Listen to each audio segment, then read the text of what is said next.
महोदय, यह भी ख्याल किया गया है कि जो व्यक्ति समाज में काम करता है, चाहे आविष्कार का काम करे, चाहे दूसरा कोई काम करे, उसको उस काम में तब तक सफलता नहीं मिल सकती है जब तक कि समाज का सहयोग या समाज ने जो परिश्रम किया है या कुछ आविष्कार किया है उसका उपयोग उसको हासिल न हो, उसका उपयोग वह ना कर सके।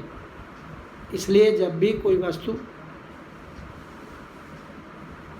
व्यक्ति किसी वस्तु का आविष्कार करता है तो वह आविष्कार करने में न केवल उसका अपना परिश्रम रहता है, लेकिन साथ ही साथ समाज ने जो काम किया होता है, चाहे विज्ञान के क्षेत्र में या टेक्नोलॉजी के क्षेत्र में या किसी अन्य क्षेत्र में, उस सबसे भी वह लाभान्वित होता है। इसलिए जब हम किसी आविष्कार के अधिकार की रक्षा करना चाहते हैं तो उसके साथ साथ यह भी ख्याल हमारे दिमाग में आता है, जिस व्यक्ति ने समाज की सहायता से आविष्कार किया है उस समाज को भी उसका फल अधिक से अधिक मिलना चाहिए। माननीय मंत्री जी ने भी कहा है कि पेटेंट लॉ इस सिद्धांत पर आधारित होना चाहिए। मैं समझता हूँ कि पेटेंट लॉ के पीछे दो सिद्धांत निश्चित हैं। पहला सिद्धांत तो यह है कि जो व्यक्ति परिश्रम करके धन लगाकर अपना दिमाग लगाकर के किसी वस्तु का आविष्कार करता है, उसके तथा अपने परिवार के लोगों के अधिकारों की जहाँ रक्षा होनी चाहिए, उसके साथ ही साथ जैसा मैंने अभी कहा है, कोई व्यक्ति समाज में खाली में काम नहीं करता है, वरन पिछले समाज के लोगों ने जो काम किए होते हैं, चाहे विज्ञान के क्षेत्र में या टेक्नोलॉजी के क्षेत्र में या किसी अन्य क्षेत्र में, और जिनके आधार पर वह कोई आविष्कार करता है, उसको उसका प्रतिफल तो मिले, लेकिन जो परिणाम हो उसका प्रतिफल समाज को भी मिलना चाहिए।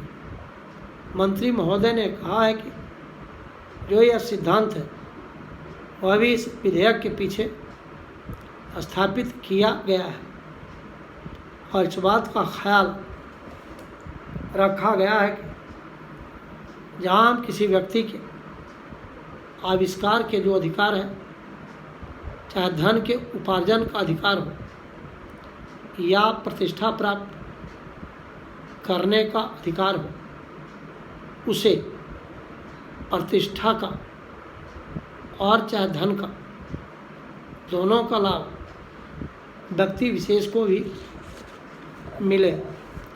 पारा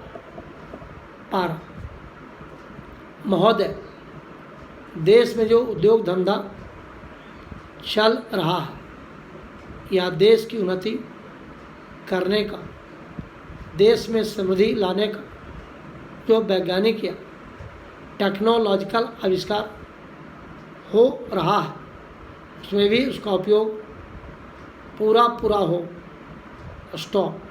यदि ऐसा हो तभी मैं समझता हूँ कि हमारी पेटेंट प्रणाली सफल सिद्ध हो सकती है। स्टॉप।